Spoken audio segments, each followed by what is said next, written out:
दवाई हमको 100% क्योर की तरफ नहीं लेकर के जा रही है, वो हमको एक टेम्परेरी रिलीफ दे रही है। मॉडर्न मेडिसिन की जो सबसे अच्छी बात है कि इसने बहुत शानदार इवॉल्व किया है, और एक छोटी सी बात जो मुझे कभी लगती है वो ये कि वो चीज को ठीक करने पर काम नहीं कर रहे हैं, वो सिर्फ सिम्टम्स को सप्रेस करने के ऊपर काम कर रहा है। कैंसर तक जैसी भी जो डिजीज है, वो भी जिस इंसान की आत्मा रोई है, अंदर तक सेल के डीपेस्ट लेवल तक, न्यूक्लियस तक उस चीज ने प्रभाव डाला है, तो वो सेल के म्यूटेशन में वो कंफ्यूज कर रहा है इम्यूनिटी को, वही एक्चुअल में ये चीज आकर के बन रही है। तो हर एक इमोशन, एक पर्टिकुलर आपको वो इंसान कह रहा है जी मैं दवाई खाता हूँ, कंधे में दर्द ठीक ही नहीं हो रहा, और वहीं जैसे ही उसके माइंड से वो मेमोरी निकलती है, उसका परसेप्शन बदलता है। आप एनएलपी करवाते हैं, सब चीज, आप उसका परसेप्शन बदलो, वो यूं ठीक होने लगता है सर, अलग अलग तरह की चीजों में। लेकिन एक ऐसा आपको बताऊंगा, एक ऐसी चीज है जो आपके सिर दर्द के लिए किसी भी तरह का हो, अगर वो क्रॉनिक और बहुत बड़ा कुछ है, फिर आपको डॉक्टर को दिखाना चाहिए। लेकिन अगर रूटीन में कुछ ऐसा हो जाता है, तो कहने का मतलब क्या है कि we can change any state.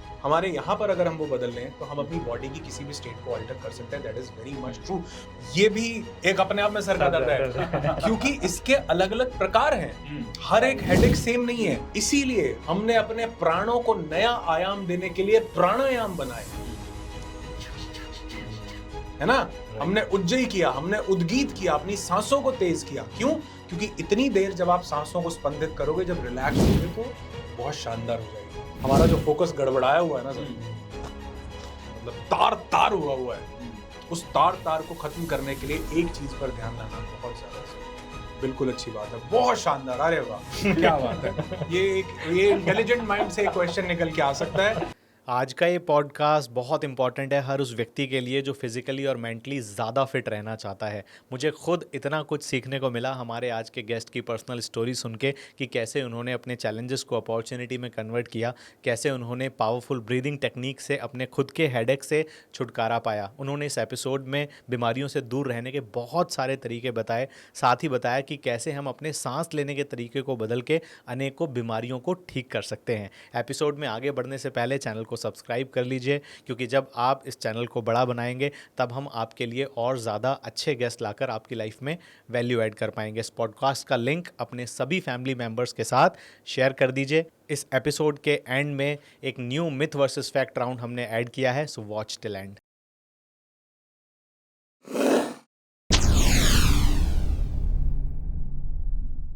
Hello दोस्तों, स्वागत है आपका जैम स्टॉक के एक और ज़बरदस्त एपिसोड के अंदर, जहां हम लेके आए हैं आपके लिए एक और जैम, जो कि एक वेलनेस कोच हैं और एक माइंड ट्रेनर भी हैं। यूट्यूब के ऊपर लगभग 2 मिलियन सब्सक्राइबर, बहुत सारे युवाओं की, लोगों की ज़िंदगी में एक इम्पैक्ट डालने वाले व्यक्तित्व आज हमारे बीच में हैं। तो बहुत बहुत स्वागत करना चाहेंगे मिस्टर अनुराग ऋषि सर का। बहुत बहुत स्वागत है सर आपका हमारे शो के अंदर। Thank you so much for having me here. और वैसे बीच में तो आप हैं हमारे लेकिन जैसे जब मैं यहाँ पर आ रहा था, तो आपके बारे में काफ़ी चर्चाएं हो रही थी, काफ़ी बात हो रही थी, तो मुझे ऐसा लग रहा था कि कुछ ज़बरदस्त आज वाइब्स एक्सचेंज होने वाली है, कुछ बहुत बढ़िया। क्योंकि कई जगह पर कुछ लोगों की वाइब्रेशंस को ना आप फील कर पाते हो। तो जब आप पहला कुछ कम्युनिकेशन हमारा हुआ, तब से मुझे लग रहा था कि नहीं यार, ये जहाँ पर हम जा रहे हैं, ये वहाँ है जहाँ कुछ दिल मिलने वाली बात होने वाली है। तो डेफिनेटली कुछ बहुत अच्छा है जो निकल करके आएगा, डेफिनेटली। और मुझे भी उतना ही अच्छा लग रहा है आपके साथ यहाँ पर आज आपके शो में आकर। Thank you for having me here. बहुत बहुत शुक्रिया सर अपना कीमती वक्त निकालने के लिए। तो सबसे पहले हम यही शुरुआत करना चाहेंगे कि आप एज अ क्या चीज़ थी ऐसी जो आपको इंस्पायर्ड करी as a health coach, mind coach के लाइन में आने के लिए? मतलब क्या कोई ऐसा कोई पर्सनल इंसिडेंस था, कोई ऐसी हीलिंग हुई या हेल्थ में कुछ ऐसा ब्रेक थ्रू मिला? मतलब क्या? देखिए, मुझे कहीं ना कहीं शुरू से अंदर से ऐसा होता था कि मुझे हेल्थ के ऊपर काम करना है। और मैंने जब अपना YouTube चैनल भी शुरू किया, तब भी मुझे वो लगता था कि मैं हेल्थ के पर्सपेक्टिव से बनाऊं उसको। लेकिन क्योंकि मैं कॉर्पोरेट ट्रेनर था, तो मैं कॉर्पोरेट में ट्रेनिंग्स करते करते मुझे उसी से सिमिलर मुझे लगा, सेल्फ हेल्प की बात की जाए, सेल्स की बात की जाए, पर्सनालिटी डेवलपमेंट की बात की जाए। और जब मैंने चैनल बनाया, तब ये सब चीज़ें बहुत इतनी ज़्यादा फ्लरिश नहीं हुई थी। लेकिन अंदर से मन था कि मुझे सेल्स की जगह हेल्थ पर बात करनी है। लेकिन चैनल थोड़ा सा ग्रो हो गया, जिससे भी पूछता था वो कहता था कि सर अब अगर आप जॉनरा चेंज करोगे, निश बदलोगे, तो कहीं ना कहीं ऑडियंस आपसे डिस्कनेक्ट हो जाएगी फिर इतने लोगों को। तो मैंने कहा ठीक है। तो कुछ ऐसा इंसिडेंस हुआ कि मेरा चैनल डिलीट हो गया।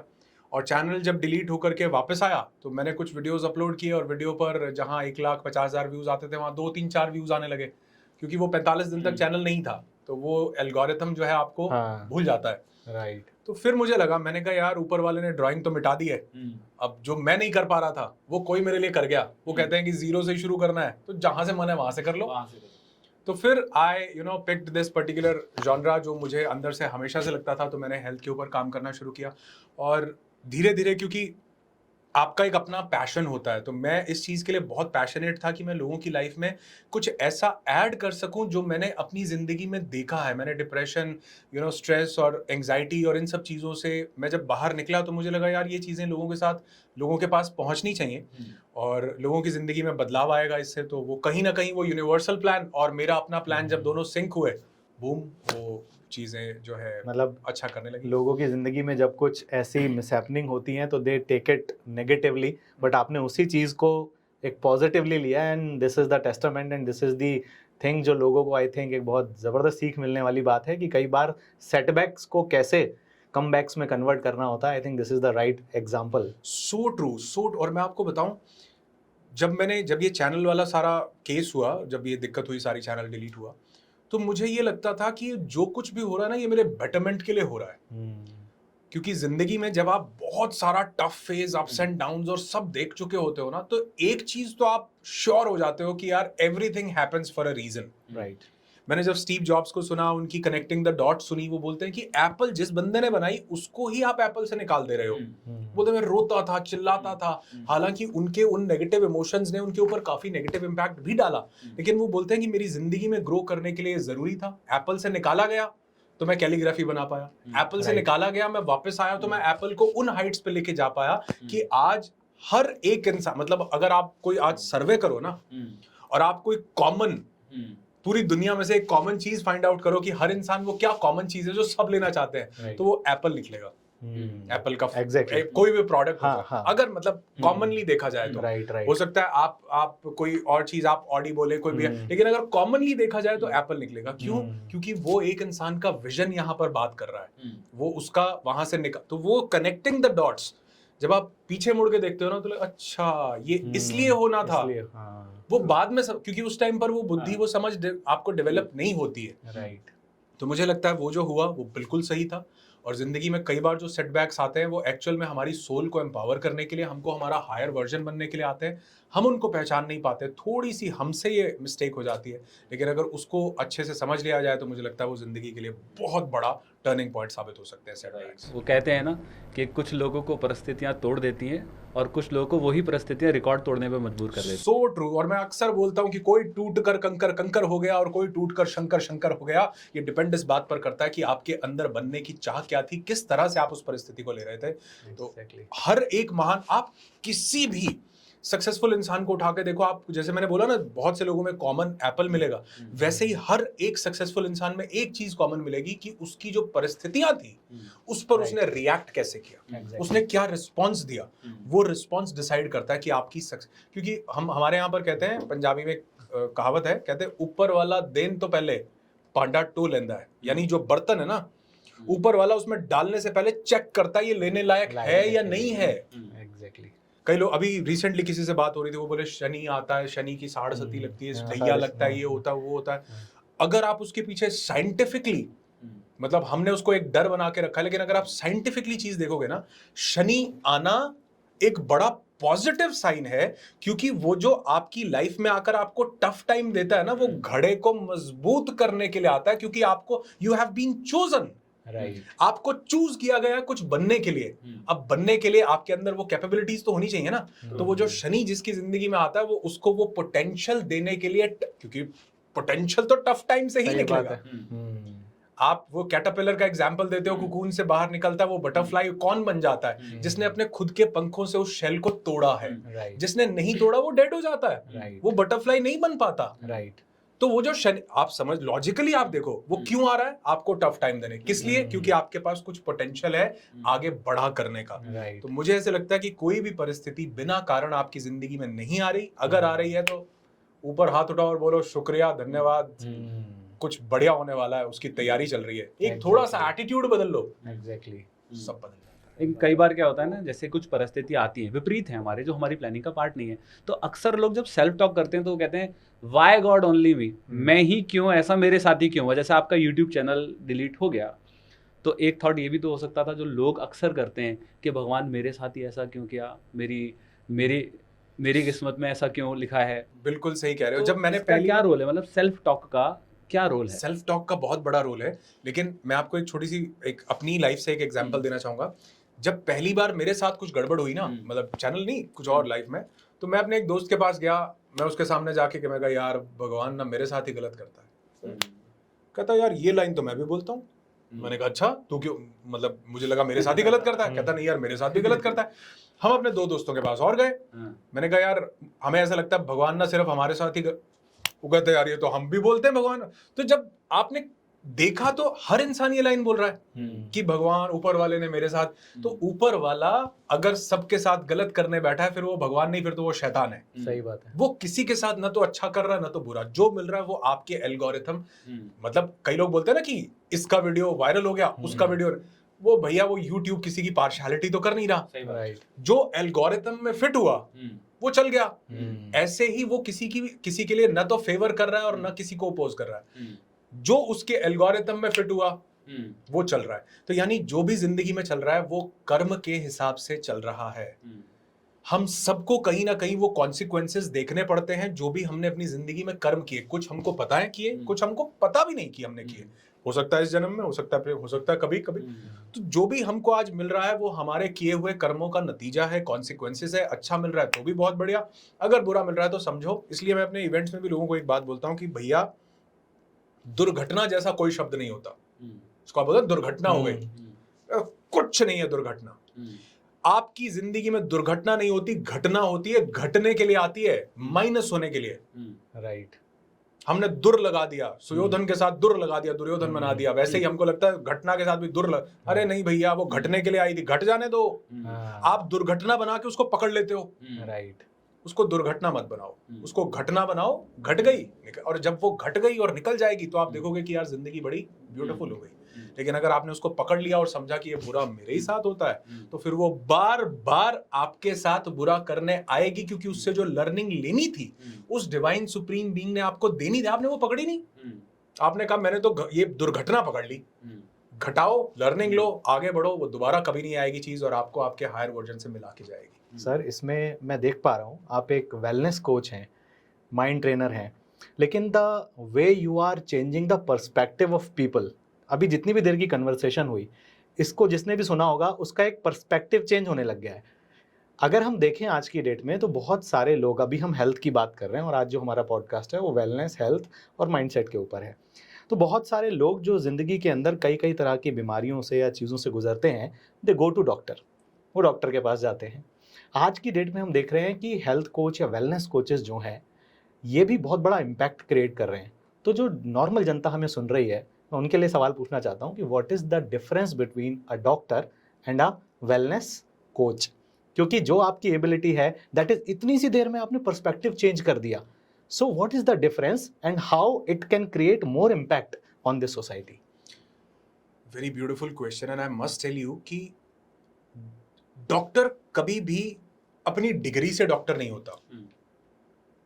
डॉक्टर अपनी एबिलिटी, कभी हम डॉक्टर के पास जाके पूछते हैं आपके मार्क्स कितने थे, क्या आपने कितनी, आपने ये जो एनाटॉमी है ये ठीक से पढ़ा था या नहीं पढ़ा था, या जो कार्डियक वाला चैप्टर था आपने इसको स्टडी किया था, हमने पूछा कभी नहीं। वो अपनी एबिलिटी से डॉक्टर है। और मुझे ऐसे लगता है, मैं रिसेंटली एक बुक पढ़ रहा था, वो डॉक्टर BM हेगड़े, आपने कभी नाम सुना हो, wonderful human being and powerful doctor he is. उनकी एक बुक है what doctors don't get to study in medical school, क्या चीज है जो डॉक्टर्स को नहीं पढ़ाई जाती मेडिकल स्कूल में। उसमें सबसे पहला पॉइंट जो वो बोलते हैं वो ये है कि वो ये नहीं पढ़ाया जाता कि डॉक्टर्स को ये पढ़ाया जाए कि ये इसको सामने वाले व्यक्ति को पेशेंट की तरह मत ट्रीट करो। डॉक्टर्स हमारे लिए भगवान बन के आते हैं, नो डाउट, डॉक्टर्स बहुत जरूरी हैं। और अगर आज जितना मेडिकल साइंस ने तरक्की की है ना सर, ये इसी की बदौलत है कि हम आज बहुत से पैथोजन से, बहुत से वायरसेस से, बहुत से डिजीजेस से बचे हुए हैं। नहीं तो आज के टाइम में ये पॉसिबल नहीं था अगर मेडिकल साइंस इतनी तरक्की नहीं करता। सिर्फ एक छोटी सी चीज जो डॉक्टर BM हेगड़े भी बोलते हैं कि उनको अपना एटीट्यूड अगर वो बदल लेना, क्योंकि आधी से ज्यादा जनता ना डॉक्टर के पास जाते ही ठीक हो सकती है। Placebo, placebo effect. आपने सुना होगा, कई बार बहुत से लोग बोलते हैं यार उस डॉक्टर की दवाई लग जाती है, वो मार्स से पढ़ के आया है, उसने MBBS की जगह MDDS किया है, नहीं, उसने भी वही पढ़ाई की है। क्यों? क्योंकि जो उसका एटीट्यूड था। अभी मैं देख रहा हूँ एक डॉक्टर है, पीडियाक हैं शायद, वो उनकी रील्स बहुत वायरल हो रही है। वो बच्चों को ना वैक्सीन देते हैं और वो बच्चे को इतना हंसाते हैं, इधर टच कर, ऐसे कर, अगर आपको कहीं दिखे तो यंग से हैं, यंग से हैं वो डॉक्टर, और वो उनको बच्चों को इतना हंसाते हैं और फिर उनको इतने हंसी के मोड में बच्चे को वैक्सीन, उसको बच्चे को पता ही नहीं चलता। राइट। और वहीं एक डॉक्टर, मतलब आप अगर डॉक्टर आपसे हंस के बात कर लेना, आपकी आधी बीमारी तो यूं ठीक हो जाती है, क्योंकि वो एक अथॉरिटेटिव पोजीशन पे बैठा हुआ इंसान है। राइट, एक अथॉरिटी है। राइट। आप देखो ये दुनिया ना टेस्टिमनी से चलती है। एग्जैक्टली। इसीलिए एड्स में जेके सीमेंट की एड होगी तो वो पहले उसको हैट पहना के बिठाएंगे कि भैया ताकि तू इंजीनियर लगे, राइट, लोगों को लगे तू एक। हाँ। तो ये दुनिया टेस्टिमनी से चलती है सारी की सारी। जो डॉक्टर है ना, वो अपने आप में एक अथॉरिटी है, उस पे हमारा एक बिलीफ है। तो अगर डॉक्टर, आप यकीन मानोगे और आपने ऐसा कभी महसूस किया होगा, अगर डॉक्टर आपसे अच्छे मुंह बात कर लेना, पेशेंट आधा तो वहीं ठीक हो जाता है। लेकिन अगर डॉक्टर, मतलब कई लोग तो डॉक्टर से ऐसा बात जाने में ऐसा डर लगता है उनको लगता है कि शायद जैसे IAS का इंटरव्यू ना हो जाए, UPSC के कैंडिडेट हों और हम यहाँ इंटरव्यू देने आए हों।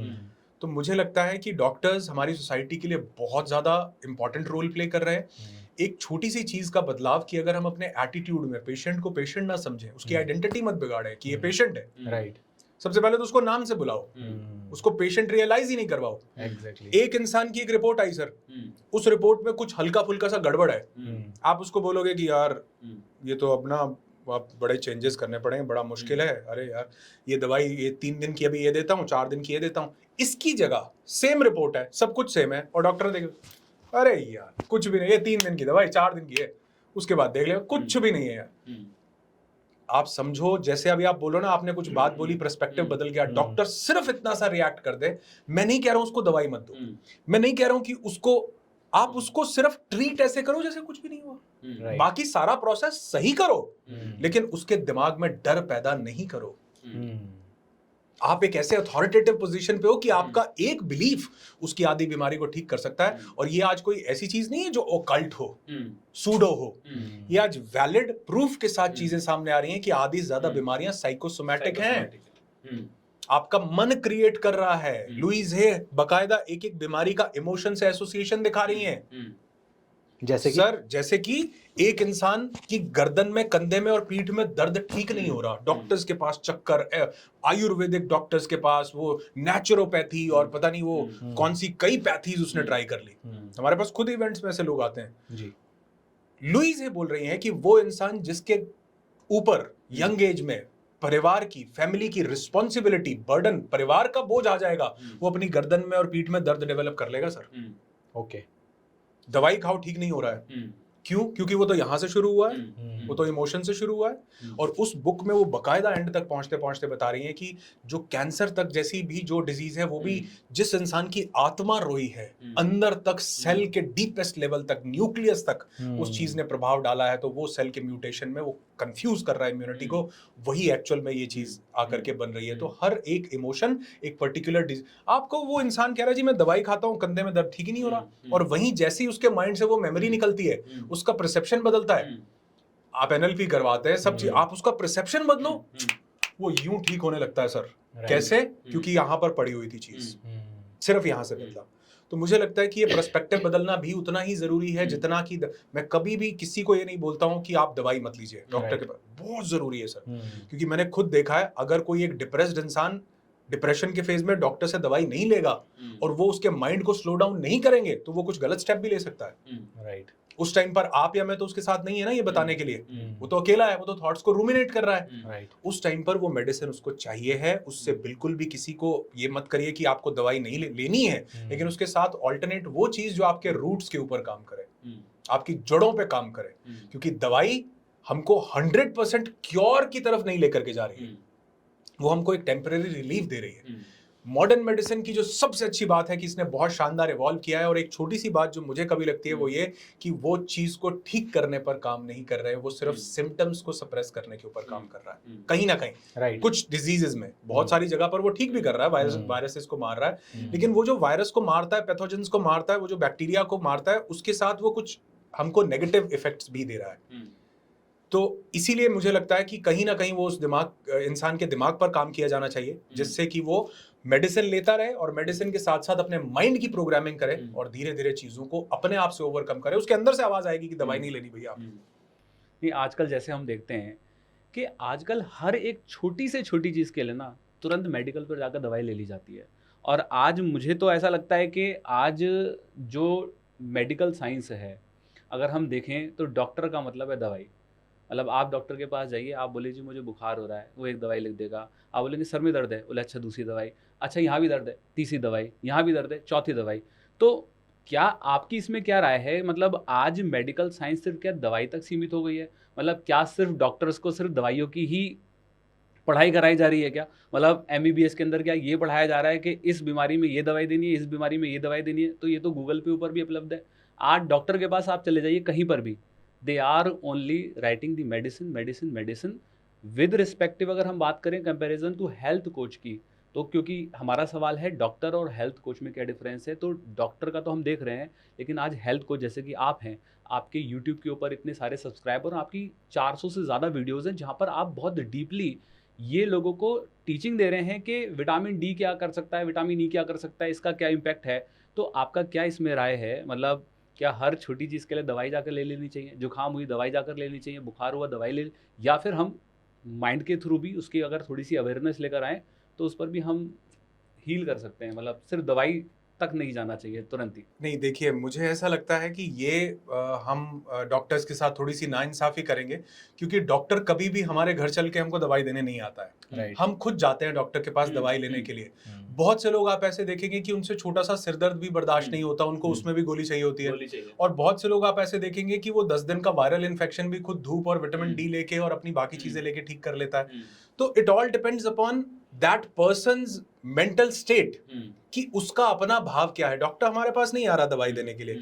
डॉक्टर की जो पढ़ाई है वो बिल्कुल ठीक है, क्योंकि उसने इंसान के उस पर्टिकुलर चीज को राइट नाउ अपनी उस पद्धति से क्योर करना है। और आप देखोगे वो पढ़ाई सारी मेडिसिन की है, सारी पढ़ाई तो मेडिसिन की है। आप नेचुरोपैथी में जाओगे तो नेचुरोपैथी वाला अपना ट्रीटमेंट करेगा, आप एलोपैथी के पास जाओगे वो अपना ट्रीटमेंट करेगा। हेल्थ कोच जो है उसने वो पढ़ाई की नहीं है, वो अपना ट्रीटमेंट करेगा। तो कहने का मतलब है कि डॉक्टर बहुत बढ़िया काम कर रहे हैं, इसको बिल्कुल भी कंडेम नहीं, क्योंकि कहीं ना कुछ ऐसी चीजें होती हैं जो बहुत अर्ली स्टेज पर डायग्नोज हो जानी चाहिए, बहुत जल्दी उनका ट्रीटमेंट शुरू हो जाना चाहिए। और हम ये बात अगर कहें कि नहीं डॉक्टर जो है दवाई दे, हाँ आपको अपनी इम्यूनिटी को डेवलप करना है, ये बहुत ज्यादा जरूरी है। लेकिन उसका ये मतलब नहीं है कि हम डॉक्टर के पास नहीं जाएंगे।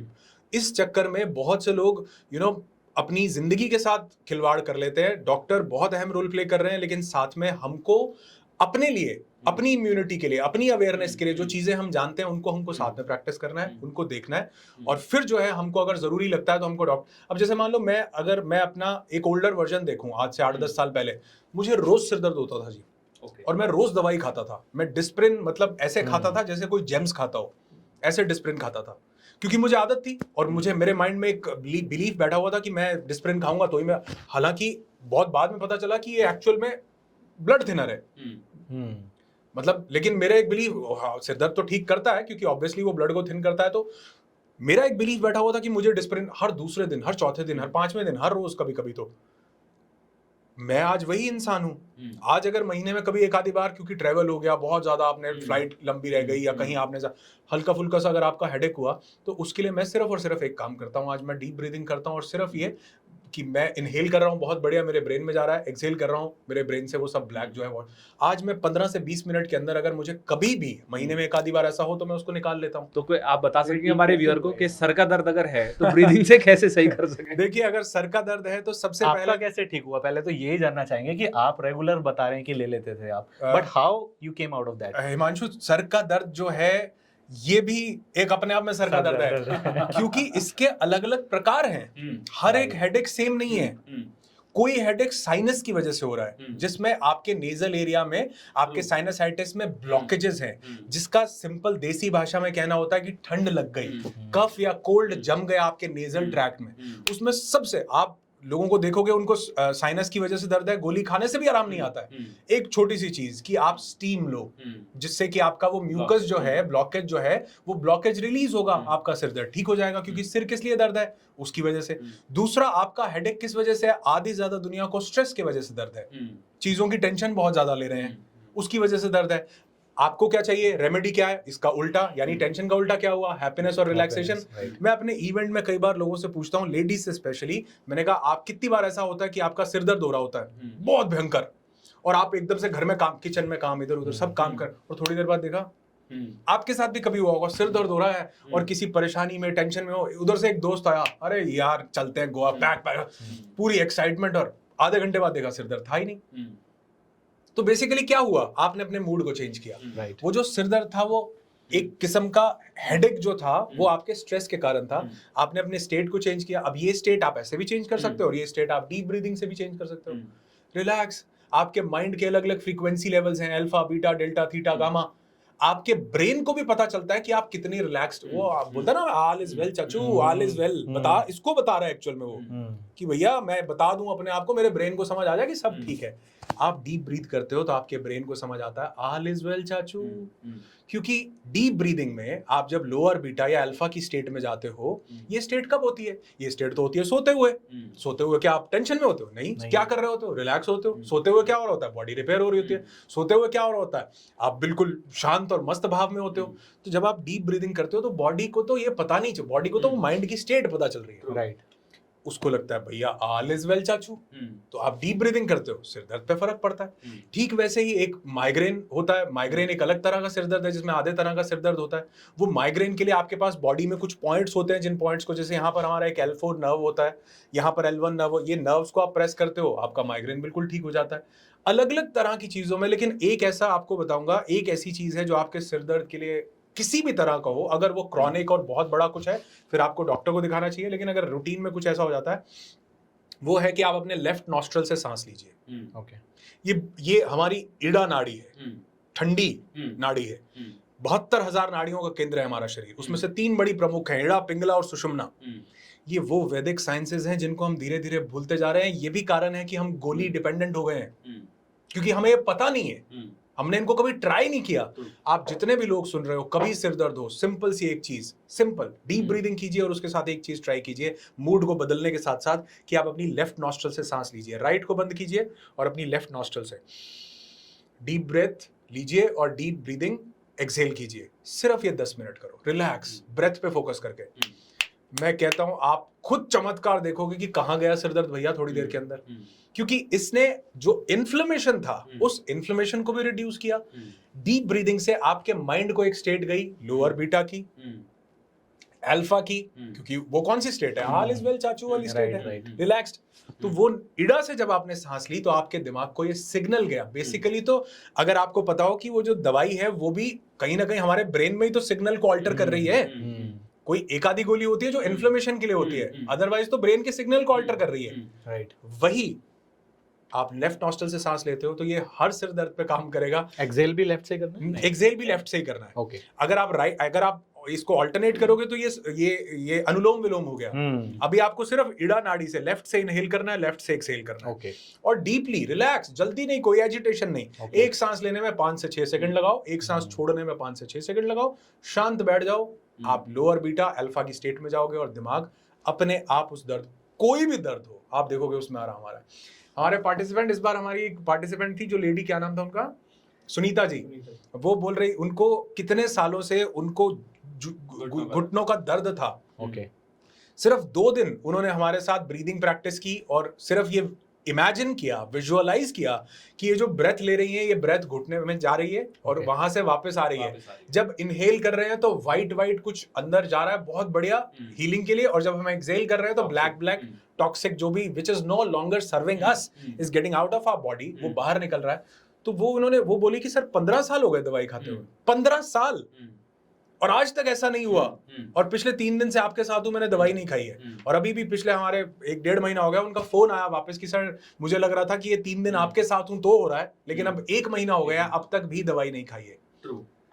तो कहने का मतलब क्या है कि we can change any state. हमारे यहाँ पर अगर हम वो बदल लें तो हम अपनी बॉडी की किसी भी स्टेट को अल्टर कर सकते हैं। That is very much true. तो doctors, no doubt they are doing wonderful job, बहुत जरूरत है हमें उनकी, जरूरी है हमारे लिए, लेकिन उसके साथ साथ हमको अपनी कैपेबिलिटीज को रियलाइज करना भी उतना ही जरूरी है, ताकि हम थोड़ा सा उनका भी बर्डन कम कर सकें। सही बात है। अगर हम अपने माइंड को लेके स्ट्रांग होंगे, हमें पता होगा माइंड से चीजें ठीक कर सकते हैं, तो वो डॉक्टर और जल्दी हेल्प कर पाएगा हमारी।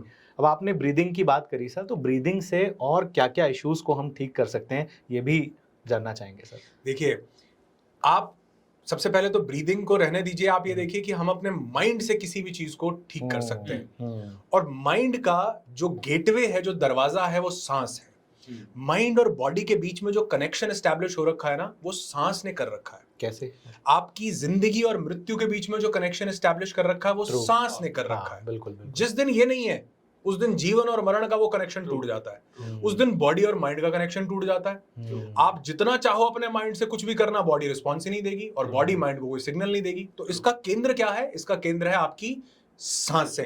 अब वो खाली सांस नहीं है, वो है प्राण शक्ति, प्राण वायु। हमारा शरीर 5 वायु का केंद्र है। प्राण, अपान, उड़ान, व्यान और समान। अलग अलग तरह से, अलग अलग लेवल पर 5 वायु हमारे शरीर को चला रही हैं। तो जब हम इनहेल, जो हम सांस ले रहे हैं ना, ये बेसिकली उन 5 वायु को स्पंदित करती है, जिससे हमारी बॉडी के हर एक लेवल पर इंपैक्ट क्रिएट होता है। और हमारे जो एंसेस्टर्स थे, जो योगीज थे बहुत बड़े बड़े, स्वामी रामा को आप कभी पढ़ो, कभी आप उनके बारे में जानो। उनकी बुक आती है एक साइंस ऑफ ब्रेथ, अभी रिसेंटली मैंने चैनल पर उसका एक वीडियो भी अपलोड किया। इतनी पावरफुल चीजें उन्होंने बताई। वो स्वामी रामा एक ऐसे शख्स हुए कि वो अपने जितने भी इनवॉलेंटरी एक्शंस थे बॉडी के ऑटोनॉमिक लेवल पर, उनको खुद से ऑल्टर कर सकते थे। वो वॉलेंटरी हो जाते थे उनके लिए। जैसे वो अपने बीपी को खुद रेगुलेट कर लेते थे, अपने बॉडी के टेम्परेचर को कंट्रोल कर लेते थे, वो अपने हार्ट रेट को कम या ज्यादा कर लेते थे। इनफैक्ट वो अपने हार्ट रेट को रोक के डेथ की स्टेट में भी चले जाते थे। क्यों? क्योंकि उनको ये विज्ञान मालूम था कि हमारी सांसें कैसे काम कर रही हैं। अब जब ये बात अमेरिकन को पता चली, तो वो क्योंकि ये लोग ना बड़े कीन होते हैं, इनको होता है कि भाई हमारे साथ सबसे पहले तुम्हारा जो बढ़िया बंदा है, ये कल्पना चावला, पहले हमारे पास भेज दो। वो स्वामी रामा जो है यूएस गए, लाइव डॉक्टर्स हैं, साइंटिस्ट्स हैं, मेडिकल प्रोफेशनल्स हैं, लेबोरेटरी के अंदर उन्होंने ये एक्सपेरिमेंट, आप गूगल कीजिएगा, जितने लोग देख रहे हैं स्वामी रामा, गूगल कीजिएगा, उन्होंने ये देखा वहां पर। और स्वामी रामा ने न सिर्फ अपने बॉडी का टेम्परेचर ऑल्टर किया, एक हाथ ठंडा एक हाथ गर्म करके दिखाया, अपना हार्ट रेट अपनी इच्छा से 60 और 180 करके दिखाया, और 17 सेकंड के लिए उन्होंने अपने पूरे बॉडी के फंक्शंस को रोक दिया, जिसमें उनकी हार्ट बीट, उनका ब्लड का फ्लो होना, उनके ऑर्गन्स सब काम करना बंद हो चुके थे। और उनको क्लिनिकली डेड डिक्लेयर किया जाने की वो स्टेट थी कि ही इज क्लिनिकली नो मोर, जिसमें डेथ सर्टिफिकेट बनता है, वो स्टेट थी। और उसके बाद वो वहां से वापस आते हैं और सब चीजें चलाते हैं और लोग चकित हो जाते हैं। और ये कोई आम लोग नहीं थे, they all were scientists and doctors, कम से कम एमडी डॉक्टर्स। उसमें से 2 एमडी डॉक्टर्स, उन्होंने कहा कि ये जो आप चीज कर रहे हो ना, ये लोगों तक पहुंचनी चाहिए। उन्होंने उनके साथ मिलकर एक बुक लिखी, science of breathing, science of breath. वो इतनी उसमें उन्होंने बताया कि ये जो ब्रेथ है ना, ये बेसिकली हमारी जिंदगी का सबसे बड़ा पावरफुल गेटवे है। हमारी जिंदगी की शुरुआत इसी से ही हुई थी, थप्पड़ मार के किया गया था। उससे पहले सांसें नहीं चल रही थी, उससे पहले तो हम वाटर बैग में थे। राइट। वो वाटर बैग से निकाले जाने के बाद भी सांस नहीं चली। हमें हिलाया गया, स्पंदित किया गया हमारी पूरी बॉडी को, कि हमारी पूरी नाड़ियों में वो स्पंदन जाए, जिससे हमारी सांस चले। और कई बार वो थप्पड़ मारा जाता है ताकि बॉडी की चेतना वापस आए और सांस चले। वो सांस चलती है और फिर ये सांस ही जीवन का शुरुआत करती है, और ये सांस से ही हमारा जीवन। मैं अक्सर एक बात बोलता हूँ यार, आप जिसको सिर्फ ऑक्सीजन बोल रहे हो ना, ये प्राण शक्ति है। इसके ऊपर हमारे योगियों ने बहुत काम किया है, इस प्राण शक्ति को जानने पर, कि कुछ तो है जो हमारे अंदर ट्रेवल करता है, बहुत शानदार चीज, वो प्राण है। तो मुझे लगता है कि अगर इस प्राण शक्ति को, इस सांस को थोड़ा सा जाना जाए, तो ये आपकी जिंदगी में बहुत चेंजेस ला सकता है। कैसे हम पता कर सकते हैं कि हमारी ब्रीदिंग सही है कि गलत है? बिल्कुल अच्छी बात है, बहुत शानदार, अरे वाह क्या बात है। ये इंटेलिजेंट माइंड से एक क्वेश्चन निकल के आ सकता है कि हमारी ब्रीदिंग सही है ये गलत है। सबसे पहली बात तो, जब ब्रीदिंग चल रही है तो इसका मतलब तो सब सही है। हाँ चल रहा है, ठीक है, चल रहा है। ब्रीदिंग सही है या गलत है, इसका सबसे पहला तरीका जो सही ब्रीदिंग का पैटर्न है जो हमारे योगियों ने हमें बताया, वो है डायाफ्रेगमेटिक ब्रीदिंग। यानी हमारी सांस हमारे पेट से चले, नाभि से चले, बेसिकली तो हमारे लंग्स में जा रहे हैं, डीप ब्रीदिंग हो।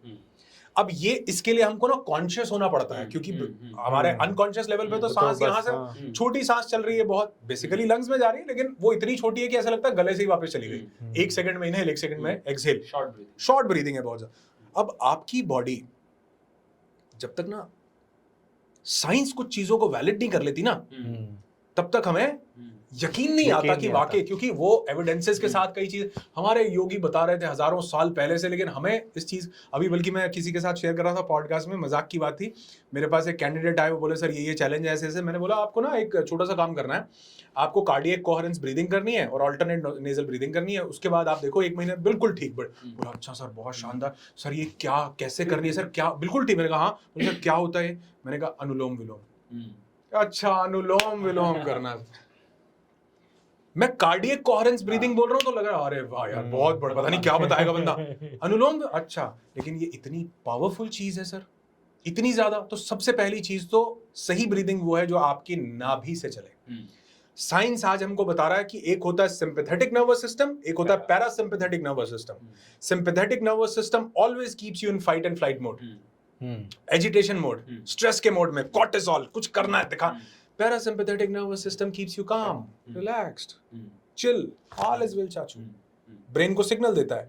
हमारे योगियों ने बताया कि ये हमारा शरीर जो है 5 वायु से बटा हुआ है। जब तक ये प्राण वायु तब तक स्पंदित नहीं होगी, जब तक अपान वायु जो हमारी नाभि से नीचे का केंद्र है, जब तक उसको हम एक्टिवेट नहीं करते हैं, जिसको आज मेडिकल साइंस प्रूव कर रही है, parasympathetic and sympathetic nervous system. और यही हमारी वेगस नर्व के थ्रू हमारे लाइफ के हर एक एस्पेक्ट को अल्टर कर रहा है। सबसे पहला डीप ब्रीदिंग, आपकी अपान वायु स्पंदित होती है, आपके पूरे बॉडी में रिलैक्सेशन का मोड जाता है, आप इतने ज्यादा काम एंड कंपोज्ड हो जाते हो। कभी आपने एक चीज नोट की है, आपकी कोई चीज खो गई, आप ढूंढ कहाँ यार, कहाँ रखी, इसके नीचे, उसके नीचे, कहाँ, इधर तो नहीं, आप मिलती नहीं है। फिर आप एक आराम से आके बैठते हो, अरे यार वहां रखी थी वो, राइट, ये कैसे हुआ? अरे जब आप पूरे दिमाग के घोड़े दौड़ा रहे थे तब तो मिल नहीं रही थी। अब तो आप दिमाग के घोड़े भी नहीं दौड़ा रहे, अब तो शांत बैठे हो। अब कहां से मिली? क्योंकि हर एक सवाल का जवाब कहीं ना कहीं आपके अंदर तो है।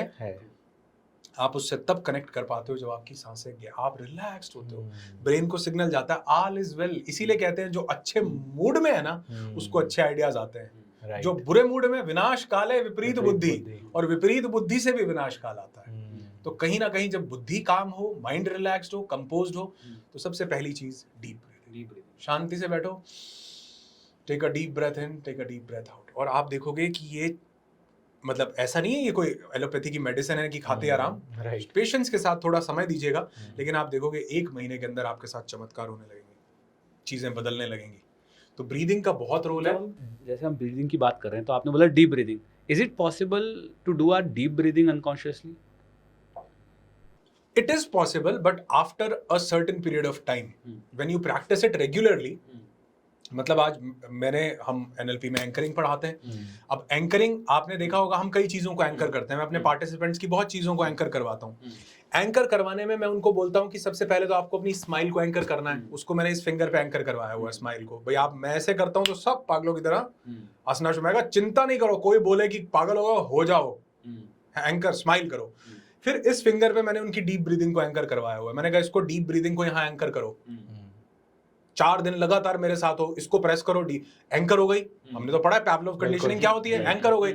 अब जब एंकर हो गई तो इसकी एंकरिंग की शुरुआत यहाँ से, जब भी मैं इसको प्रेस करूंगा, अच्छा याद आ गया डीप ब्रीदिंग करनी थी। लेकिन धीरे धीरे हमारे आगे के जो प्रोग्राम्स हैं 21 दिन और 6 महीने और 1 साल, उसमें फिर मैं उनको धीरे धीरे इस एंकर से फिर मैं दूसरे एंकर पे लेके जाता हूँ। और वो एंकर पता क्या है? वो एंकर है ब्रेथ इटसेल्फ। पहले ये प्रेस करने से याद आ रहा है डीप ब्रीदिंग करनी है, अब सांस लेने से याद आ रहा है कि डीप ब्रीदिंग करनी है। It takes time. 4 दिन में रियलाइजेशन हुआ, 5 दिन में, उसके बाद धीरे धीरे वो हैबिट फॉर्म हुई। पहले इस पे की, फिर उसके बाद अपनी सांस। अब मेरी कोई भी सांस, अभी तो मैं आपसे बात कर रहा हूँ, लेकिन मेरी कोई भी सांस जाएगी वो ऐसा होगा ही नहीं कि वो गहरी ना हो, वो गहरी होगी क्योंकि एंकर हो गई है। तो धीरे धीरे वो गहरा होने से आपकी कॉन्शियसनेस बढ़ती है, चेतना बढ़ती है, और आप मतलब इतना बढ़िया जिंदगी में भी कर पाते हो जिसका कोई कंपैरिजन नहीं है। डीप ब्रीदिंग के तो फायदे बताए, शैलो ब्रीदिंग के नुकसान क्या हैं, शॉर्ट ब्रीदिंग के?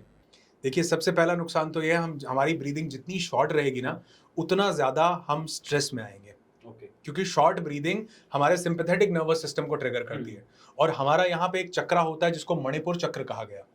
वो मणिपुर चक्र हमारा स्पंदित तब होता है जब हमारी अपान वायु के केंद्र में वायु स्पंदन लेके जाती है। वो स्टिमुलेट नहीं होगा तो वो हमारे मणिपुर चक्र, हमारे हार्ट चक्र को, जिसका कोऑर्डिनेशन हमारे हार्ट चक्र और आज्ञा चक्र का होना चाहिए, वो बनेगा नहीं जब तक मणिपुर चक्र से स्पंदन नहीं आएगा।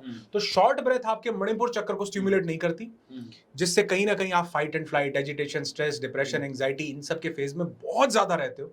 और जैसे ही आप उससे निकलते हो शॉर्ट ब्रीदिंग से, तो आप देखते हो कई लोग मुझसे सवाल पूछते हैं। मैं बोलता हूँ कि आपकी डीप ब्रीदिंग आपकी उम्र को भी बढ़ाती है, आपके चेहरे की चमक को बढ़ाती है, आपके लॉन्जेविटी को बढ़ाती है, बीमारियों को। तो कहते हैं अच्छा ऐसे, फिर तो मैं बोलता हूँ आपके दिल को ठीक करती है। वो बोलते फिर तो ये उसैन बोल्ट और ये सब ये दौड़ रहे हैं, ये सब कर रहे हैं, तो जल्दी चले जाए। मैं बोलता हूँ नहीं, जब आप बड़े शॉर्टर पीरियड के लिए ये तेज ब्रीदिंग करते हो तो ये आपके रिलैक्स्ड मोड है, उस रिलैक्स्ड मोड की ब्रीदिंग को बहुत ज्यादा डीप कर देती है। जैसे अगर आप कुछ देर के लिए कार्डियो करो, एक्सरसाइज करो, जो लोग तेज भागते हैं, रनिंग करते हैं, उनका जो हार्ट रेट है वो हार्ट रेट एकदम से ऊपर चला जाता है। राइट या रॉन्ग? वो 140, 50, 60, 170 भी चला जाएगा। लेकिन जो कार्डियो कर रहा है, जिसका हार्ट रेट बढ़ रहा है, उसका रिलैक्स्ड मोड में लोअर जो रेस्टिंग हार्ट रेट है वो बहुत कम हो जाएगा। हमारे दिल की सेहत किस चीज पर डिपेंड करती है आप जानते हैं? कि हमारा रेस्टिंग हार्ट रेट कितना है। अगर आपका रेस्टिंग हार्ट रेट मतलब जब हम रिलैक्स्ड बैठे हैं, वी आर रिलैक्स्ड, ओके, इस टाइम पे हमारा हार्ट रेट कितना होना चाहिए? ये होना चाहिए 70 से लेके 80 के आसपास। 60 से 80 आइडल है वैसे तो, कई लोग इसको 90 भी बोलते हैं, लेकिन 60 से 80 आपका relaxed heart rate, resting heart rate जितना लो होगा उतना आपके दिल को नुकसान कम होगा, उतना उसकी कम ताकत लगेगी ब्लड पंपिंग के लिए, उसको कभी हार्ट डिजीज नहीं होगी। अब वो रेस्टिंग हार्ट रेट जिसका आप खाली बैठे हो, अभी भी 100 चल रहा है, आप देखिए 110 चल रहा है, वो किसका चल रहा है? जिसने कार्डियो नहीं किया, जिसका कुछ टाइम के लिए हार्ट रेट बढ़ा नहीं। अब जो उसैन बोल्ट भाग रहा है ना, वो इतनी तेज भाग रहा है कि उसका हार्ट रेट बहुत जंप कर रहा है, तो उसका जो हमारा नॉर्मल आदमी का रेस्टिंग हार्ट रेट 80 होता है, उसैन बोल्ट जैसे एथलीट्स का पता है कितना होता है? 40। आम आदमी वहां पे आए तो वो खत्म हो जाए, लेकिन इतने पावरफुल एथलीट्स जो हैं, जिनका जो हार्ट रेट जब कार्डियो कर रहे हैं, एक्सरसाइज, जिनका हार्ट रेट बहुत ज्यादा ऊपर जाता है उस शॉर्टर पीरियड ऑफ टाइम के लिए, जिन्होंने प्रैक्टिस किया, वो रिलैक्स्ड हार्ट रेट में बहुत लोअर मोड पर आ जाएंगे। ठीक वैसे ही जिसने थोड़े टाइम के लिए बहुत तेज तेज ब्रेथ को प्रैक्टिस किया, उसकी सांसें कम नहीं हुई हैं, सही बात है, बल्कि वो जब रिलैक्स्ड मोड में आएगा तो उसकी सांसें और गहरी हो जाएंगी। इसीलिए हमने अपने प्राणों को नया आयाम देने के लिए प्राणायाम बनाए, है ना? हमने उज्जयी किया, हमने उद्गीत किया, अपनी सांसों को तेज किया। क्यों? क्योंकि इतनी देर जब आप सांसों को स्पंदित करोगे, जब रिलैक्स्ड होगे, तो बहुत शानदार हो जाएगी। तो बड़ा पावरफुल विज्ञान है सांसों का, लेकिन हम क्योंकि कई बार एक छोटी सी रील देख के हम लगता है कि हम पूरा का पूरा बुक जज कर लें, वो कई बार वो गलती हो जाती है हमसे भी। ऐसा नहीं है। तो सांसें बहुत जरूरी हैं। आप जितना ज्यादा प्राणायाम करेंगे उतना आपकी जो नॉर्मल ब्रीदिंग रेट है वो आपका डीप होने लगेगा, वो गहरी सांस जाने लगेगी। So deep breathing and meditation is one and the same thing, or it is different? देखिए, मेडिटेशन जो है बेसिकली अपने आप में ही एक बहुत बड़ा ग्रंथ है, लेकिन मेडिटेशन एक्चुअल में वो स्थिति है जहां पर आप नहीं होते, जहां पर आपका सिर्फ और सिर्फ एक फोकस है कि मैं हूं नहीं, कुछ नहीं है, कोई थॉट नहीं है, नथिंगनेस। एक्चुअल में मैं कौन हूं? एक्चुअल में तो मैं मेरे थॉट हूं ना इस टाइम पर। आप किसी से पूछो कौन है भाई, वो बोलता है भाई मेरा नाम है अमिताभ या मेरा नाम है आमिर। ये तो आपका नाम है। नहीं मैं हिंदू हूं, नहीं मैं मुसलमान, ये कौन है? ये तो आपकी, ये कहां से निकल के आ रही है चीजें? ये आपकी आइडेंटिटी किसने बनाई? राइट। हम जब इस सारी आइडेंटिटी से परे जाते हैं, हमारे पास विचार भी नहीं होते, वो स्टेट जिसमें मैं खुद को देख पाता हूं। खुद को देख कब पाता हूं? खुद को कब देख पाता हूं? जब मैं अपने विचारों से मुक्त हो। क्योंकि अभी तो सब इतना चैटर चल रहा है कि मैं तो, मेडिटेशन का मतलब है नो थॉट की स्टेट, वो स्टेट जहां पर बेसिकली आप हो ही नहीं या आप ही हो, दोनों अपने आप में बिल्कुल हाँ। सही है। आप हो ही नहीं या सिर्फ आप ही हो। लेकिन आप कौन से? विचारों वाले आप नहीं, बुद्धि वाले आप नहीं, अहंकार वाले आप नहीं। कौन से आप? चेतना वाले आप, प्योर चैतन्य, साक्षी के भाव वाले आप। वो मेडिटेशन का स्टेट है। और ये स्टेट शुरू होता है फोकसिंग से। सबसे पहले आप कहीं ना कहीं फोकस करते हो। नो फोकस में जाने के लिए मल्टीपल जगह से फोकस एक पे लाना पड़ता है। यानी मेरे दिमाग में इतनी बकबक, इतनी चैटर चल रही है, अब मैं अपना ध्यान के बड़े सारे विधियां बताई गई, जिसमें एक है त्राटक ध्यान। आप दिया जलाते थे, दिए की लौ को देखते रहते थे और पूरा ध्यान उस पर देते थे। बुद्ध ने इसको अनापान सती योग कहा कि अपना पूरा ध्यान सांसों पे रखो। एक सांस अंदर गई, एक सांस बाहर आई, सांसों की माला बना लो, सांसों पे ध्यान रखते जाओ। आपका पूरा ध्यान एक चीज पे आ जाए, और जब वो बहुत देर तक सिर्फ और सिर्फ एक चीज पर रहेगा तो वो वहां से भी शून्यता की तरफ जाने लगेगा। ये भागेगा तब जब वो, अच्छा ये वर्क हार्ड, अच्छा बहुत बढ़िया सर, ये कहाँ से लिया, अच्छा ये तो जयपुर में मिलता है सर, ये मेट्रियोस्का डॉल्स बोलते हैं सर इनको, बहुत बढ़िया सर, ये कप, अरे सर जेम स्टॉक, वाह वाह, ये तो क्या शानदार। अब ये 15 चीजों पर जा रहा है। राइट। जब मैं सिर्फ और सिर्फ एक चीज पर अपना ध्यान ले आऊं तो थोड़ी देर के बाद मेरा मन होगा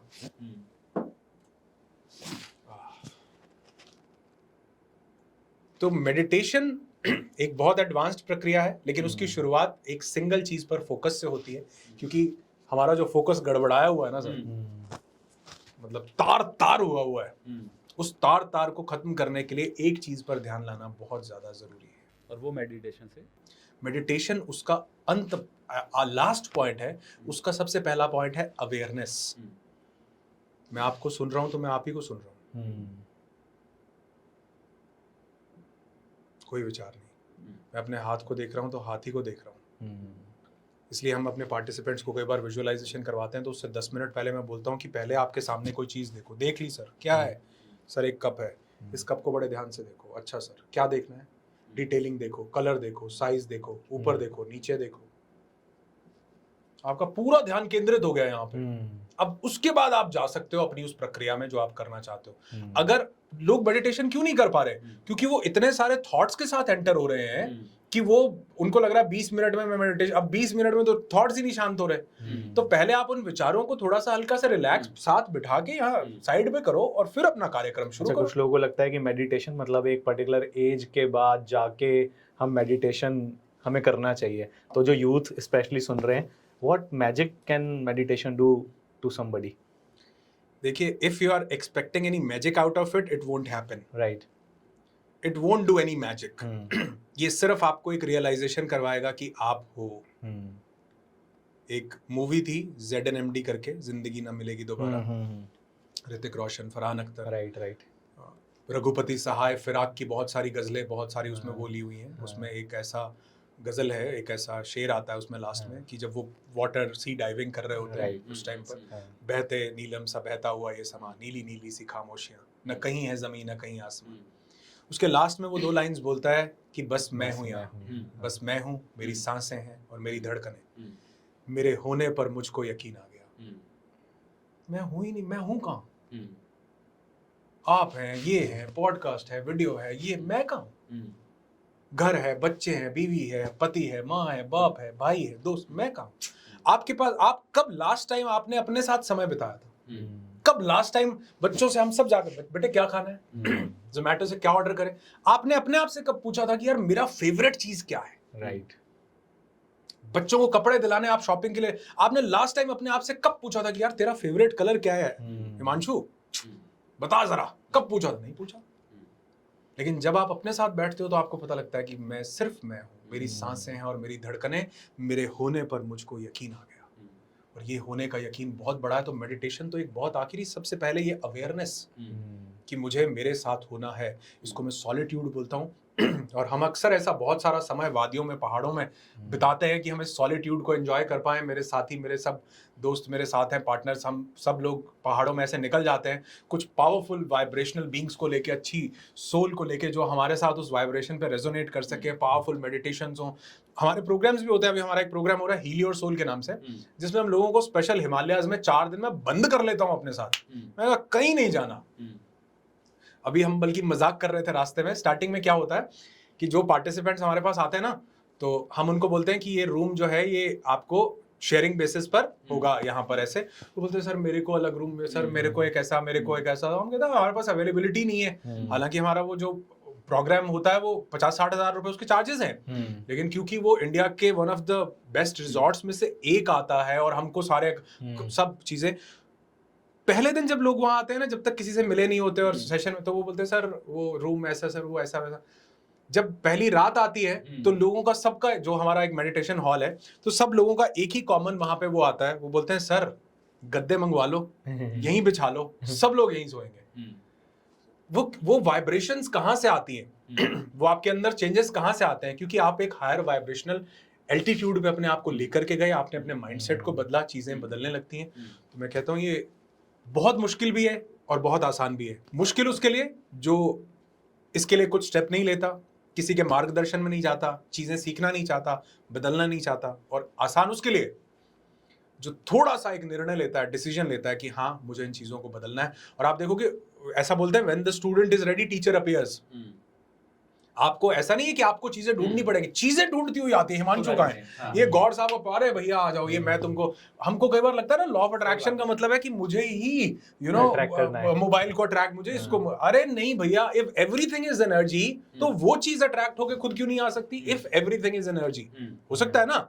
तो उसके लिए मुझे डेस्परेट नहीं होना, चीजों को नहीं बदलना, अपने वाइब्रेशनल सेल्फ को हायर वाइब्रेशंस तक लेकर के जाना है। चीजें मैं देखता हूँ अपने आप अलाइन होने लगती हैं, और ये एक नहीं, सैकड़ों नहीं, हजारों लोगों के साथ मैंने देखा है चीजें होती हैं। और इसका मार्ग कहीं ना कहीं वही अपनी सांसों पर ध्यान देने से, कहीं ना कहीं अपने फोकस से और इन सब चीजों से गुजरता है। थैंक यू, बहुत ही ज़बरदस्त अभी तक डिस्कशन चल रहा है। Thank you so much. और अगला जो राउंड है that is myth versus fact. तो बहुत सारे मिथ होते हैं एंड देयर आर फैक्ट्स। तो आप जैसे एक्सपर्ट उन फैक्ट को क्लियर कर पाते हैं। सो कुछ मिथ है मार्केट के अंदर या लोगों के दिमाग के अंदर, तो वो मिथ है कि फैक्ट है, वो आप बताएंगे। So let's start. तो पहला है you need to drink 8 glass of water daily. क्या ये मिथ है, क्या फैक्ट है? 8 ग्लास पानी पीना ही चाहिए, पीना ही चाहिए। देखिए ये ना बॉडी टू बॉडी डिपेंड करता है, और ये मिथ भी है कुछ लोगों के और कुछ के लिए फैक्ट भी है। इट ऑल डिपेंड्स कि आपकी बॉडी को क्या उसकी रिक्वायरमेंट है या नहीं है। राइट। जैसे मैं अगर अपनी बात करूं तो मुझे 10 ग्लास पानी पीना पड़ता है, क्योंकि मेरी बॉडी उस वाटर को डिमांड करती है। और बेसिकली आपके बॉडी के लेवल पे कई चीज़ों के ड्रेनेज के लिए, क्लीनिंग के लिए पानी की ज़रूरत होती है। लेकिन मैंने बहुत से ऐसे लोग देखे हैं जो पूरा दिन में 1 गिलास पानी पी के भी चलाते हैं। तो उन्होंने अपनी बॉडी को वैसा ट्रेन कर लिया है, वैसा ट्रेन हो चुकी है। अब वो अच्छी है या बुरी है, ये तो मेडिकल साइंस धीरे धीरे कंक्लूजन निकाल के आएगी ना। अब आप मुझे बताओ कि सर ये जो दूध दही घी खाना है ये बढ़िया है, इससे आप ज्यादा बढ़िया अच्छे हो सकते हो, या बर्गर और पिज्जा खाने से? बताओ बताओ, दूध दही, आप भी एक्सपर्ट हो, बताओ हैं? दूध दही, लेकिन ये सारे ओलंपिक के मेडल तो पिज्जा और बर्गर वाले ला रहे हैं। सही बात है। आपके जीन्स किस चीज को लेकर के ट्रेन हो चुके हैं, समझ रहे हो? तो हमने कई बार अपने आप को 8 लीटर की भी जरूरत हो सकती है, किसी को आधे ग्लास की भी नहीं हो सकती। तो बॉडी टू बॉडी ये डिपेंड करता है, वेरी करता है। सब ऑर्गन सेम है, सब चीजें सेम है, लेकिन अंदर की जो प्रक्रियाएं चल रही हैं वो आपके बहुत सारे रूटीन से आप डिसाइड कर सकते हो उनको। बिल्कुल। Yoga is only for the flexible and the old people. क्या ये फैक्ट है या नहीं? ये 100% मिथ है, क्योंकि आपको अगर ओल्ड जल्दी नहीं होना और जल्दी फ्लेक्सिबल रहना है तो योगा जरूर करना पड़ेगा। Medicine are the best solution for the diseases. Actually medicine plays a very important role, हम उसको डिनाई नहीं कर सकते हैं। लेकिन उसके साथ साथ अगर हमको डिजीज के ऊपर काम करना है तो हमको मेडिसिन की जरूरत है। लेकिन अगर हमको वेलनेस के ऊपर काम करना है, रीस्टोर करने के लिए, तो हमको और बहुत सारी ऑल्टरनेट मेडिसिन की ज़रूरत है, थेरेपीज की ज़रूरत है, हमारी एंशिएंट योगिक साइंसेस की ज़रूरत है। जो ज़्यादा फोकस्ड हो सकता है वही मेडिटेशन कर सकता है। मिथ है कि ये फैक्ट है? देखिए ये कहीं ना कहीं थोड़ा सा फैक्ट है, क्योंकि मेडिटेशन से पहले आपका, जैसे मैंने इतना आपको एग्जांपल दिया कि आपका एक फोकस, जिसका फोकस ही जो भटका हुआ है बहुत ज़्यादा, अब उसको अपने विचारों को शांत करने के लिए कम से कम 45 मिनट्स चाहिए सर। 45 मिनट्स में इतने विचार आते हैं, इतने विचार, उसके बाद वो धीरे धीरे घटना शुरू होते हैं जब आप आंखें बंद कर। क्या 45 मिनट देते हैं? नहीं देते सर, मैं तो नहीं देता, मेरे पार्टिसिपेंट। तो मैंने कहा फिर उससे पहले विचारों को शांत करो ताकि वो 45 मिनट तो बचें। इसलिए एक चीज पर फोकस करो। तो फोकस से शुरुआत होती है, मेडिटेशन इज द डेस्टिनेशन। ये फैक्ट है। अच्छा, ओवरवेट है कोई और वो बोल रहा है हम खाते पीते करके ये फैक्ट है कि देखिए अगर वो ओवर वेट ना, ज्यादातर लोग बोलते हैं कि अरे हम तो खाते पीते करके। सर वेट ना खाली फैट का नहीं है, राइट। कई लोगों में मसल मास होता है, कई लोगों में जो है उनकी बोन्स में वेट, तो ये जो जब आप BMI कैलकुलेट करोगे ना तो पता चलेगा। तो वेट नहीं, अगर किसी इंसान के अंदर फैट बहुत ज्यादा बढ़ा हुआ है वो गलत है। अब आप खली को देखो, आप उसको कहोगे ओवरवेट है, मतलब ठीक है, राइट, अपनी हाइट के अपनी अकॉर्डिंग height BMI के- उसका BMI अगर ठीक है तो बिल्कुल ठीक है, लेकिन अगर उसके साथ उससे चला नहीं जा रहा, अगर उससे उसके जोड़ों में दर्द हो, उसकी बॉडी उसको संभाल नहीं पा रही, तो एक्चुअल में फिर वो ओवरवेट है। तो कहीं ना कहीं वेट का रोल नहीं है। आप अपने बॉडी के अंदर, अब बहुत से लोग हैं वो 90-90, 100-100, 200 किलो के हैं, लेकिन आप उनके मसल मास देखो भाई साहब, उसमें लीन है बॉडी, बिल्कुल फैट है ही नहीं, सिर्फ मसल का वजन है, उसमें उसकी बोन का वजन है। तो आपने देखा होगा ना 150 कैटेगरी, 150 किलो में भी बॉक्सर्स होते हैं। तो क्या वो बॉक्सर अनहेल्दी? अरे नहीं भैया, वो तो भाई साहब, वो तो उसकी शरीर को उतनी डाइट चाहिए है, लेकिन वो हेल्दी वाला वेट है उसका, वो उसके मसल वाला वेट है, वो उसकी बोन वाला वेट है। Right. Detoxing your body is important, very much important, as well as your mind. Okay. Everyone talks about the detoxification of body, but no one talks about the detoxification of mind, Right. which is more important than body. इसीलिए हमने अपने event का नाम mental detox रखा कि भाई पहले दिमाग को खाली करो, बाकी काम बाद में। Right. Both things are important. Right. What is your opinion on supplements? देखिए अगर सप्लीमेंट किसी की बॉडी उस चीज़ को प्रोड्यूस ही नहीं कर पा रही है, मान लीजिए मुझे विटामिन डी मेरी बॉडी में कम है और मैं धूप भी नहीं लेता हूँ, और मैं बाकी विटामिन डी जहाँ से मिलता है नेचुरल सोर्सेज नहीं लेता हूँ, तो मैं कहता हूँ उसको लेना चाहिए, उसके लिए ज़रूरी है, क्योंकि विटामिन डी की डेफिशिएंसी से तो अच्छा है कि आप उसको सप्लीमेंट से पूरा कर लो। लेकिन अगर आपके पास ऑप्शन है कि आप उसको नेचुरल तरीके से पूरा कर सकते हो तो गो फॉर इट फर्स्ट। पहले नेचुरल रिसोर्स के लिए जाओ, अगर आपको लगता है वहां से बात नहीं बन रही, गो फॉर सप्लीमेंट, क्योंकि उसका इम्बैलेंस गलत है। सप्लीमेंट लेने से भी ज्यादा गलत है उसका इम्बैलेंस। लेकिन अगर आपको नेचुरल से मिल सकता है तो सप्लीमेंट मत लो, क्योंकि सप्लीमेंट लेने से आपकी बॉडी उसको बनाना भूल जाती है। राइट। आपने जिसको सप्लीमेंट से ले लिया ना, अब आपको नींद नहीं आ रही, मेलाटोनिन लाता है नींद, अब आप मेलाटोनिन की गोली खा रहे हो, आपकी बॉडी उसका, आपका पीनियल ग्लैंड बनाएगा ही नहीं मेलाटोनिन, क्योंकि उसको पता लग गया कि मिल रहा है। अपन क्यों मेहनत करें? आपने टूटी कहीं और से खोल ली ना, अब वो असली टैप जो था बंद हो गया। तो इसलिए मैं कहता हूँ बाहर से आप तब लीजिए जब कोई आपकी बॉडी किसी चैलेंज में है या फिर आपको नेचुरल सोर्स से नहीं मिल सकता है, otherwise supplement. Do you believe in counting the calories? मतलब कुछ लोग होते हैं कैलोरीज इतनी लेनी चाहिए, इतना ये होना चाहिए, do you believe in this? हाँ, मैं कहीं ना कहीं बिलीव करता हूँ, क्योंकि ये जो ओवर कैलोरीज हैं कहीं ना कहीं यही तो स्टोर हो रही है हमारे शरीर के अंदर। लेकिन इन कैलोरीज में भी ये इंपॉर्टेंट है कि आप कैलोरी किसकी बढ़ा रहे हैं। अगर आपने मान लीजिए मक्खन की कैलोरीज बढ़ा दी बहुत ज्यादा, मक्खन की, तो वो क्या है, वो एक बैड फैट है जो आपके शरीर के अंदर जाकर स्टोर होगा। लेकिन अगर आपने थोड़ा सा प्रोटीन भी फालतू ले लिया तो कोई बात नहीं, अगर आप एक्सरसाइज करते हो वो निकल जाएगा। तो डिपेंड ये करता है, कैलोरीज जरूर देखनी चाहिए। जैसे मान लो एक इंसान के शरीर की रिक्वायरमेंट है 1500 कैलोरीज, वो 1800 ले लेता है, तो 1500 तो मेटाबोलाइज हो गई, बाकी 300 कहाँ जाएंगी? वो तो स्टोर होंगी ना कहीं ना कहीं। राइट। लेकिन इससे भी ज्यादा जरूरी है कैलोरीज को खपाना, यूज करना। तो मैं कहता हूँ कैलोरी फालतू चली गई, जाने दो, थोड़ा सा फालतू आप भी चले जाओ, यानी थोड़ी सी राइट वॉक कर लो। तो ज्यादा प्रेशर इस चीज पर मत डालो कि क्या खाना, कितना नहीं, ये नहीं, वो नहीं। थोड़ा सा प्रेशर इस पर डाल लो कि भैया मैं अपने शरीर को मूव कर लूं। राइट। आपने कितने ऐसे लोग देखे होंगे कुछ भी खा लेते हैं, कुछ उनको सब पच जाता है जी। मेरा एक दोस्त है, वो मजाक में उसको, मैं तेरे को तो पत्थर भी हजम हो जाए भाई, ऐसा तू खा जाता है। और कई लोग आप देखो 2 चिप्स खा ले यहाँ पड़े रहते हैं। तो खाने का रोल नहीं है, मेटाबॉलिज्म का रोल है। उसको किक इन करो, थोड़ा सा मूव करो, तशरीफ उठाओ, राइट, चलने जाओ। What is your opinion on food labelling and its impact? देखिए आजकल फूड लेबलिंग है, हाँ, और बहुत कुछ आजकल अवेयरनेस भी आ रही है इस चीज को लेकर ना, तो उस पर क्या आपका ओपिनियन है और उसका इम्पैक्ट क्या है? फूड लेबलिंग मतलब food labelling in the sense, कोई भी प्रोडक्ट आप जब खरीद रहे हैं तो उसके ऊपर जैसे डेयरी मिल्क है, तो चॉकलेट के अंदर एक्चुअली चॉकलेट कितनी है वो, अच्छा, वो उस चीज को हम कह रहे हैं। कंटेंट मतलब, और मतलब उसकी ब्रांडिंग ऐसी की जा रही है कि जैसे उसके अंदर भर के, जैसे आप कह रहे हो भाई एक जूस है उसका नाम है फेक जूस, तो वो कितना फेक है? Real juice, fresh juice, fresh, या फिर राइट आलमंड बिस्किट, तो कितने आलमंड है उसमें, तो ये तो जेन्युइन। तो उस पर क्या आपका मतलब फूड लेबलिंग पर? और उसका नहीं, impact? आपको कोई भी चीज़ अगर आप बाय करते हो तो आप उसके इंग्रेडिएंट्स ज़रूर चेक Right. कीजिए, आप उसकी न्यूट्रिशनल वैल्यू क्या मिल रही है उसको ज़रूर चेक कीजिए, और बिल्कुल ब्लाइंडली ऐसे किसी भी चीज़ को बाय मत कीजिए। राइट। सो कुछ और रैपिड फायर क्वेश्चन है, क्विक वाले सर। आपका फेवरेट हेल्दी फूड?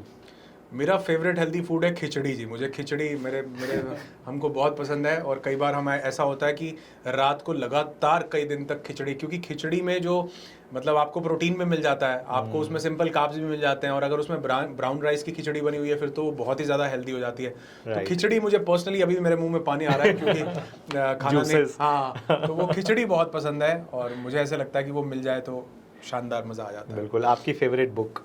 मेरी फेवरेट बुक, एक बुक जिसने मेरी ज़िंदगी में बड़ा इम्पैक्ट डाला, वो थी becoming super natural by doctor जो डिस्पेंजा। ओके। उसको पढ़ने के बाद मेरी ज़िंदगी ने एक यू टर्न लिया, ट्रांसफॉर्मेशन लिया, और उसके बाद मैं becoming super natural. Becoming super natural by doctor जो डिस्पेंजा। ओके। आपकी फेवरेट मूवी?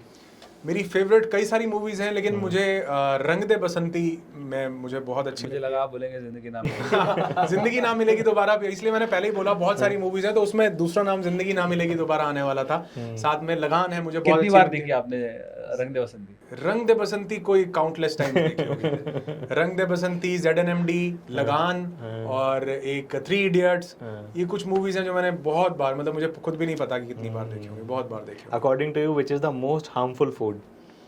मुझे ऐसे लगता है कि वो चीज़ जिसके लिए आप बने नहीं हैं, क्योंकि ये सब्जेक्टिव है, हर एक के लिए अलग अलग हो सकता है। Right. अगर आप मुझसे पूछो तो मुझे लगता है जिसके लिए आप बने नहीं हो, आपके यहाँ एवोकाडो नहीं हो रहा था तो क्यों जबरदस्ती काटो नहीं Right, करो। right. तो वो हम ब्रोकली नहीं हो रही थी, ब्रोकली नहीं हो रही थी, तो आपको क्या लग रहा है कि ये जो चीजें कुछ रह गई ब्रोकली से ही पूरी होंगी? अरे नहीं, वो और बहुत सारे रिसोर्सेज हैं, आप उनको भूल गए हो, आप सिर्फ फैंसी होने के चक्कर में आप उसको ले रहे हो, अदरवाइज नहीं वो आप उनको लेते। तो मुझे ऐसे लगता है वो कई फूड्स हैं हर एक के लिए जो आपके लिए नहीं बने थे, जो आपके सीजन के हिसाब से नहीं थे। जो मैंगो का सीजन था मैंगो उसमें खाइए, जो पाइनएप्पल का सीजन था पाइनएप्पल उसमें खाइए, जो वाटरमेलन का सीजन था उसमें खाइए। जो ऑल्टर करके उसको या दूसरी जगह से ला करके इंपोर्ट करके दिया जा रहा है वो आपके लिए अच्छा नहीं। मोस्ट हार्मफुल हैबिट जो आप चाहते हैं कि आज का जो हमारी जनरेशन है उसको कंट्रोल करना चाहिए, उस पर काम करना चाहिए, व्हाट इज दैट हैबिट? मुझे लगता है कि उनको हैबिट पे नहीं, उनको इंस्टेंट ग्रेटिफिकेशन पे काम करना चाहिए, उनको डिलेड ग्रेटिफिकेशन की तरफ जाना चाहिए। हर चीज़ अभी में आनंद दे ऐसा ज़रूरी नहीं है, और ज़्यादातर चीज़ों में जिनमें अभी में आनंद मिल रहा है वो लॉन्ग टर्म में जाके पेन ज़रूर देती हैं, और जो अभी पेन दे रही है वो लॉन्ग टर्म में जाके प्लेजर ज़रूर देती है, चाहे वो एक्सरसाइज करना हो, चाहे वो बॉडी बनाना हो, चाहे सांसों पर ध्यान ले जाना हो, चाहे अपने विचारों को शांत करके थोड़ी देर के लिए मेडिटेशन में बैठना हो। अभी के लिए लगेगा यार क्या, लेकिन वो लॉन्ग टर्म में जाकर के बहुत बढ़िया। तो इंस्टेंट ग्रेटिफिकेशन पर नहीं, डिलेड ग्रेटिफिकेशन पर काम कीजिए, वो आपके लिए बहुत बढ़िया टूल हो सकता है। हमारी ऑडियंस के लिए फाइनल कुछ मैसेज? आपकी ऑडियंस के लिए सिर्फ और सिर्फ एक मैसेज है कि यहाँ पर ये जेम्स को बुला नहीं रहे, बल्कि ये शानदार खुद भी लोग दोनों अपने आप में जेम हैं। मतलब ये बहुत शानदार बहुत बढ़िया काम कर रहे हैं दोनों के दोनों, और मैं कहता हूँ कि ये जितनी बढ़िया तरीके से लोगों की लाइफ में वैल्यू ऐड कर रहे हैं वैसे ही करते रहें, क्योंकि हमारी सोसाइटी को, समाज को ऐसे लोगों की ज़रूरत है जो लोगों की ज़िंदगी में बदलाव लेकर के आए और उनकी ज़िंदगी में ऐसा इम्पैक्ट क्रिएट करें जो लॉन्ग लास्टिंग हो, सिर्फ मोटिवेशन ना हो। क्योंकि मोटिवेशन तो बहुत सारी श्री कृष्ण भी अर्जुन को देते रहे, लेकिन उसके बाद जरूरत पड़ी रियल ज्ञान देने की, रियल विराट रूप दिखाने की, रियल विजुअलाइज करवाने की, वो ये लोग बखूबी करवा रहे हैं। तो कंग्रेचुलेशन टू यू गाइस, बहुत बढ़िया कर रहे हो। और कई जगह पर आप आते हो, लोगों की वाइब्रेशंस आपको खुद खींच लेती हैं। बिल्कुल, मतलब ये मैं बोलने के लिए नहीं कह रहा हूँ, सच्ची बात बोल रहा हूँ कि हमारे पास हमारे पूरे स्केड्यूल में ये प्लान बनता नहीं था, लेकिन शायद आपकी कुछ ऐसी पॉजिटिव वाइब्रेशंस होंगी जिन्होंने मुझे मजबूर किया कि भाई मैं जो है आप लोगों से मिलूं ही मिलूं। और यहाँ पर आकर मिलने के बाद ये यथार्थ लग रहा है कि बात। और आप यकीन मानो, हम 6:30 बजे किसी को टाइम दिया हुआ था, लेकिन ये उठने का मन नहीं हुआ कि भाई इतनी अच्छी बात है और इतनी पॉजिटिव वाइब्रेशन से सब कुछ डिस्कस हो रहा है। तो thank you guys. Same here sir, बिल्कुल सेम हेयर। मतलब इतना जबरदस्त पता ही नहीं लगा टाइम का आपके साथ, और दैट इज दैट वो जो मैच हो जाती है वाइब्रेशन और वाइब्स, वो सब कुछ आपके यहाँ से आ रहा है। और इतना लर्निंग रहा है अभी जितनी देर आपसे बात की है, हमें खुद भी बहुत कुछ सीखने को मिला है। एंड जितने भी लोग आपसे कनेक्ट होना चाहते हैं, how they can sir connect with you? आप किसी भी सोशल मीडिया प्लेटफॉर्म पे अनुराग ऋषि सर्च करेंगे, मैं वहाँ मिल जाऊंगा और फिर मिलता रहूंगा। So thank you so very much for your time. It is pleasure having you. Pleasure is all mine. Thank you. so Thank very you, sir. much. God bless you. Thank you so much.